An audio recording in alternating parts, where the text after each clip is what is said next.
I am sitting here interviewing Ken McLeod, who studied under Kalu Rinpoche in 1970 and then founded Unfettered Mind in 1990 and did all sorts of things in between. And if I read the back of this, you did 2 3-year retreats, and then it was after studying with Kalu Rinpoche, and then you were appointed to teach in Los Angeles. Well, Rinpoche held the first 3-year retreat for Westerners, and I was part of that group.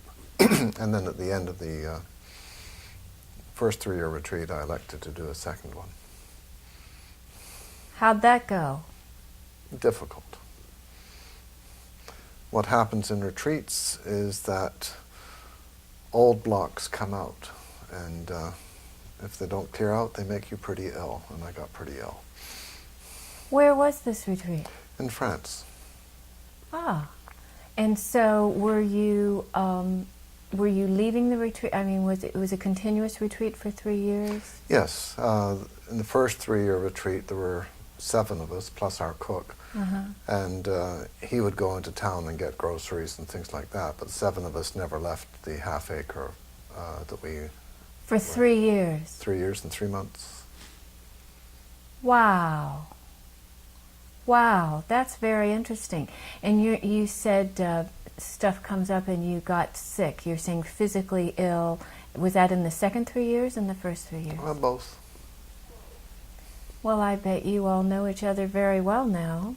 Well, it was a different group in the second 3-year retreat. Were you silent for the 3 For years? parts of it, yes.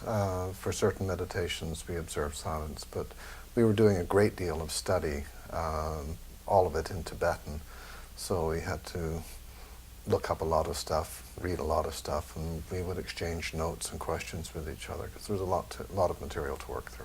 And you already knew Tibetan at that time?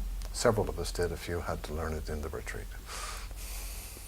Wow, very interesting. What was it like to study under him? Well, Rinpoche didn't actually stay for the whole 3 years. He set the retreat up and then left one of his lamas, a person who'd done the 3-year retreat in India, with us, and he was our retreat director.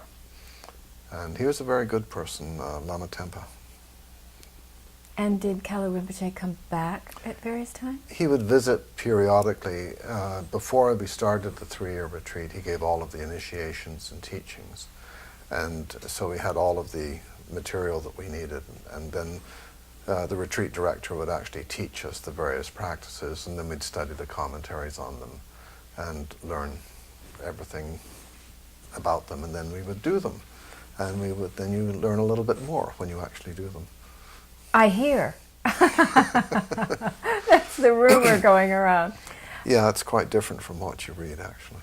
Yeah. Oh, speaking of reading, I want to also say that Ken has written the book, Wake Up to Your Life. And actually, I went on your website. Now, is that a blog? It's a website, Unfettered Mind. It's a website, yes. It is a website. And is that an organization that exists outside that... Yes, in 1990 I set up Unfettered Mind as a non-profit organization to be a vehicle for my work. And on there I saw that there were study groups based on the book. Yes. People having various study groups. It was the WUTYL study group, you know? We call it WUTL. WUTL? W-U-T-Y-L, WUTL. Wake up to your life. All right. Yes, there's We got tired of saying, yes, wake up to your life. I imagine you would. And I just want to mention An Arrow to the Heart. It's a commentary on the Heart Sutras. Can you see that? I just want to see if you got that. Good, cool. That I've had several people speak incredibly highly about. And also on your website there are, if someone wanted to know about your teachings, there's your retreats are on there. You have a lot of articles you've written. Articles, translations, podcasts, they're all freely available. And yes, retreats and workshops and contact information, everything's up there. And these translations are translations you're translating Tibetan? Yes, there are a few texts that I've translated over the years. Texts that I use in teaching, ones that I particularly like, and so I put the English up there. Okay, terrific. So if anybody wants to, well, I don't know to contact you directly, but to Well, learn more Yeah, about, they go to unfetteredmind.org. right.